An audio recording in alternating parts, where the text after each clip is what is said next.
should know the great epic Mahabharata and Ramayana, and I thought I should tell some stories to them and teach them like all nanis and dadis do. I said, let me do that.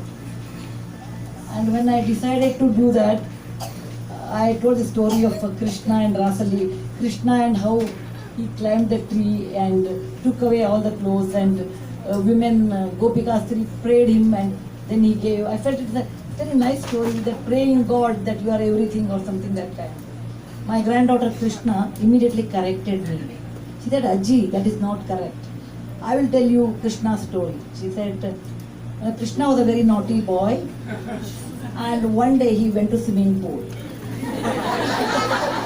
There he saw many aunties, and they were complaining to the mom that your child comes, opens the door, refrigerator, and eats butter, cheese.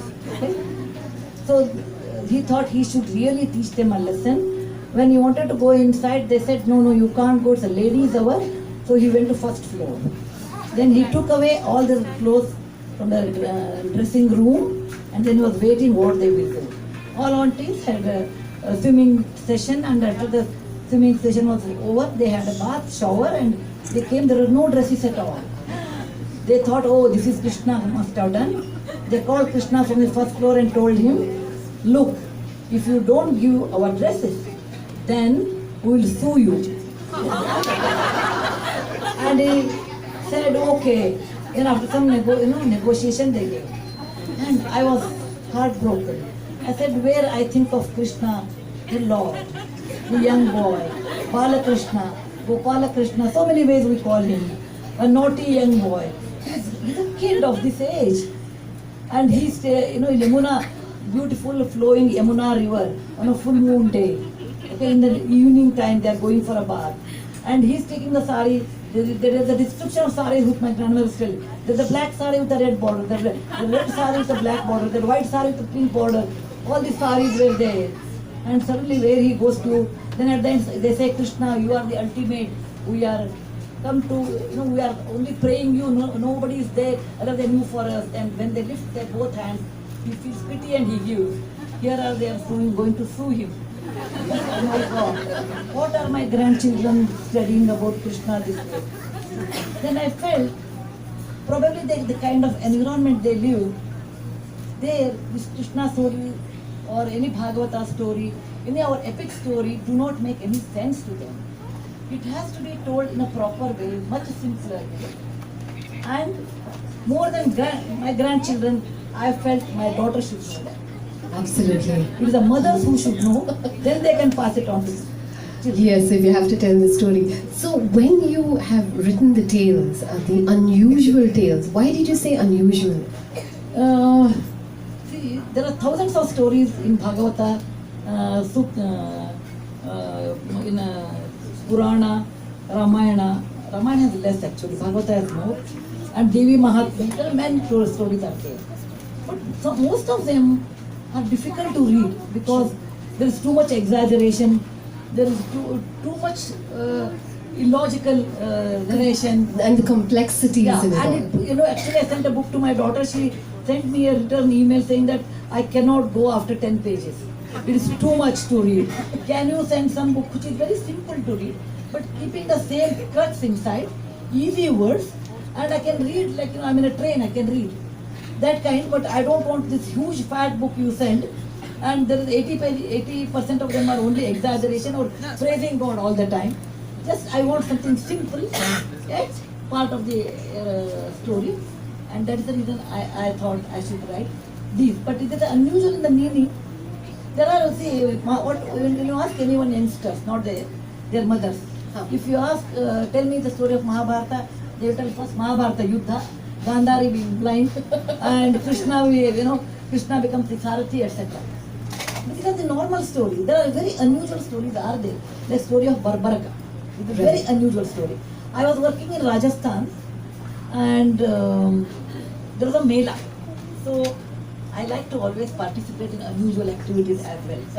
So I told my person with whom I was working, I will come to Mela and let's see what is in the Mela. They said, this is the male of Khatusham. I said, I know Ghanashyam, this Khatusham I have not heard. Then they said Khatusham story. I felt very strange.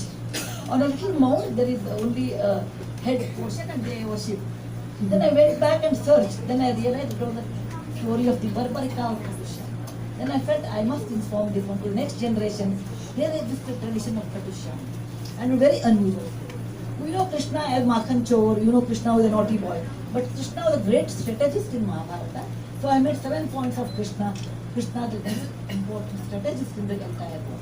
So the stories which appear here are not normal stories, what you can read in normal Mahabharata. In the normal Mahabharata. And you've actually taken away the complexity of it all. So it's a joy when you read the book. Because when I was reading it, you didn't want to put it down because the stories got you into the magical fantasy of that character, whether it was Arjuna or Indra, the characters that you brought out. So beautifully done.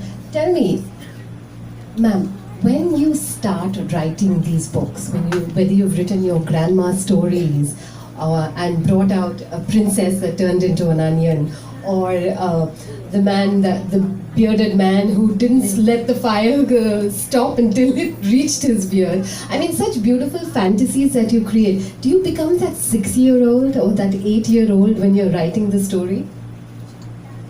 To some extent, I try to become their age because through their eyes, the world is so different than our eyes.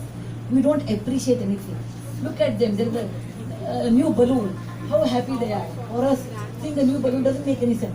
As much as possible, though it's very hard, I come to their level, but thinking will not be in their level. Thinking will be in different creativity, but through their eyes, I want to see the story. Then I feel what excites them, I write them. Oh, that's so beautiful. See, they look at an onion, they will definitely ask why onion has so many layers. So then I said, okay, let me make a story on a layer princess with so many dresses. But I want to know what questions they will ask. I get into that. About 8 years or 9 years, I think. When you were young, what did you start reading? Well, I came from a village where there was no electricity. So we will start our work at sunrise and sleep by sunset, or after sunset, a little more time. That's all. So the only entertainment for us was reading. And reading was again in a small village. It is more of a Mahabharata or the Bhagavata. And my grandfather was a school teacher. He was a history teacher. Wow. So he taught us a lot of history lessons. For example, without seeing the Haldi Ghati, I knew the war of Rana Pratap and the Chetak horse. So many things he taught us, not only history, but he taught us in the form of a story. So probably I knew entire story, history of India at a very young age, in the form of a story. I think that's so important, being the storyteller, being able to tell those stories. Because if you can be that storyteller, you can write stories the way you write. So when you write these stories, do you always keep in mind an ideal, a model that you want to bring out in those stories? Normally what happens to children, if you tell too much morals, they don't like it.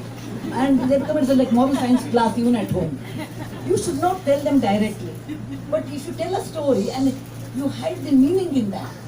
For example, one of my storybook, I won't remember now, Salty Sambar or something I wrote, which is my own story. When I go to market, I see something and I will stand there seeing that, I will forget my work and I won't come back home.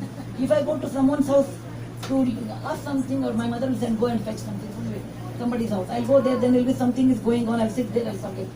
And that is the reason I wrote Salty Sambar, is my own story, where people won't believe me and they said, oh, she can't do any work.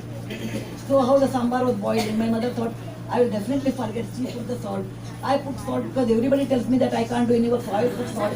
My grandmother came see me. Anyway, you had told Sudha this work, never happens. She put salt. Everybody thought I can't do, and then there is a salty sambar.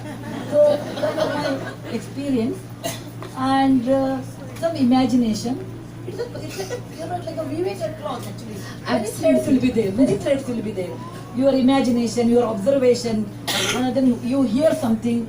A writer is the one who is like a like a sponge, because absorbing everything. When the water, you put a sponge.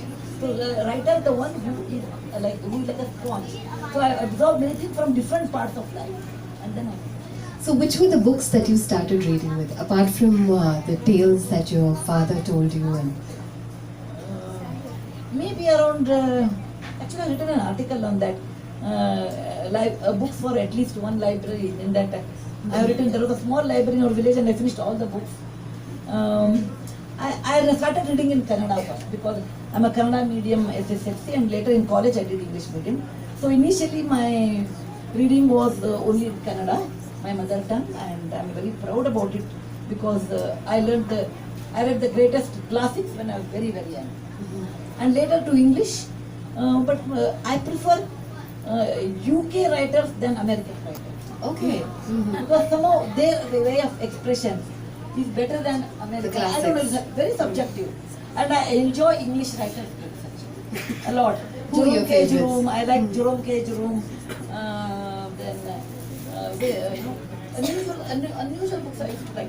Of course, I did all Shakespeare, condensed this one. Lot of history books of England. So I started reading different things. So, any of these authors influenced you Not in the writing style or in the not really in a telling way. the story? So they showed me how to hold a reader intact. For every book which I cannot keep it down, then I always think what is that which makes me not to keep the book down? Is it the language? Is it the structure? Is it a great vocabulary? Or is it the technique of writing? Or is it the real story? So I will analyze each story, and then I learn from different authors how to tell the past, fast forward, or my own experience in third person. So there are many techniques are there.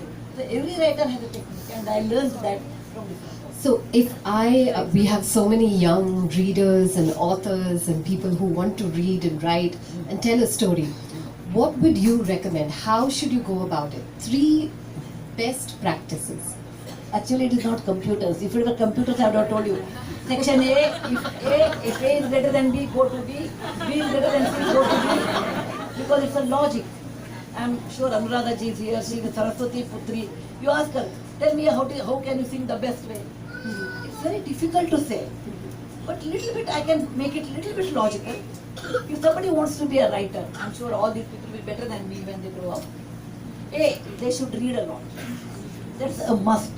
It's a necessary condition. You should read a lot.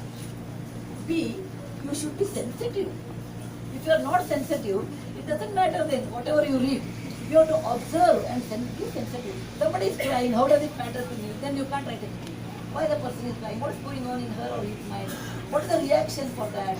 So you should put your feet in that person's shoes. Then you will be able to understand their difficulty. And this technique you can develop over a period of time, not one day it comes or something. Try to put yourself in that person's position. Then you will try to understand somebody's difficulty. It has its own advantage, it has its own disadvantage. The advantage is the moment you get to the character, you become that character. Then you can beautifully write about that. But you should also know how to get out of the character. Because that's a practical way of living. You cannot live in the same character forever. No, you cannot live. It's not practical, it is not correct also, because you have to create something else next time. So learn to, it's like a movie or it's like a drama. Get into the character, do your part and get out of it. It takes some time to get out. For example, any deep-rooted novels, it takes some time to get, but we should know how to get out. So a person should read, a person should be sensitive, and a person should know how to get in and how to get out. What's a day in the life of Sudha Murthy?